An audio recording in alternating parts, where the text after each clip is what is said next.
اعوذ باللہ من الشیطان الرجیم بسم اللہ الرحمن السلام علیکم ورحمۃ اللہ وبرکاتہ۔ اسلامک علم دین چینل کے ویورز، آج ہم آپ کے لیے پھر سے ایک مسئلہ لے کر آئے ہیں۔ مسئلہ کیا ہے؟ کیا عورت فاتحہ پڑھ سکتی ہے؟ یہ ہر دماغ میں، ہر ذہن میں یہ شک و شبہ رہتا ہے کہ کیا عورت فاتحہ پڑھ سکتی ہے۔ تو آج اس کے متعلق ہم اس کا مسئلہ جانتے ہیں، اس کا آنسر جانتے ہیں کہ کیا ہے۔ فرمایا جاتا ہے حدیث پاک میں کہ مرد ہو یا عورت، فاتحہ ہر کوئی پڑھ سکتا ہے۔ فاتحہ پڑھنے والا نہ ہو تو گھر میں جو بھی موجود ہو، چاہے مرد ہو یا عورت، وہ اتنا کرے کہ قرآن میں سے جو بھی قرآن یاد ہو، چاہے الحمد شریف اور قل هو اللہ احد ہی کیوں نہ یاد ہو، یعنی سورہ اخلاص ہی کیوں نہ یاد ہو، پڑھ کر جس کو ثواب پہنچانا چاہتا ہو وہ اس کا نام لے کر کہے کہ یا اللہ اس کا ثواب فلاں کی روح کو پہنچا، بس فاتحہ ہو گئی اور درست ہوئی۔ تو آپ کنفیوز نہ ہوں کہ آپ کو کیا پڑھنا ہے۔ بہت سارے لوگ کنفیوز ہوتے ہیں کہ ہم کو فاتحہ میں کیا پڑھنا ہے، ہم کو فاتحہ دینی ہی نہیں آتی۔ میں بہت ایزیلی اپنا طریقہ بتاتی ہوں کہ فاتحہ دینے کا طریقہ کیا ہے۔ چلیے فاتحہ دینے کا طریقہ کیا ہے؟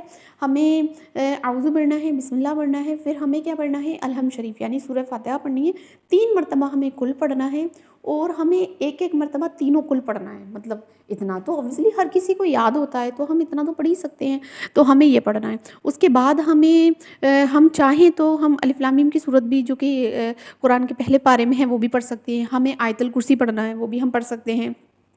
اگر درود ابراہیم اور اسماعیل یاد ہے تو ہم درود ابراہیمی اور اسماعیلی بھی پڑھ سکتے ہیں۔ اس کے علاوہ درود غوثیہ اگر یاد ہے تو ہم وہ بھی پڑھ سکتے ہیں۔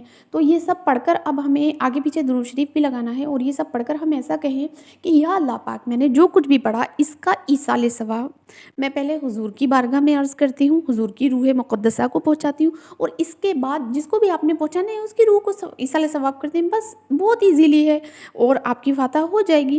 اور اگر آپ کو طویل اس کا طریقہ سیکھنا ہے تو کمنٹس کریں، انشاءاللہ میں اس کا طویل طریقہ بھی بتاؤں گی جو کہ بالکل درست ہے، اور جو کہ عورتیں فاتحہ دے سکتی ہیں، اور اس کا طریقہ کار جو ہے، تو آپ کمنٹس کریں، انشاءاللہ میں آپ کو بتاتی ہوں۔ اللہ تبارک تعالیٰ ہمارے علم دین میں خوب برکت عطا فرمائے۔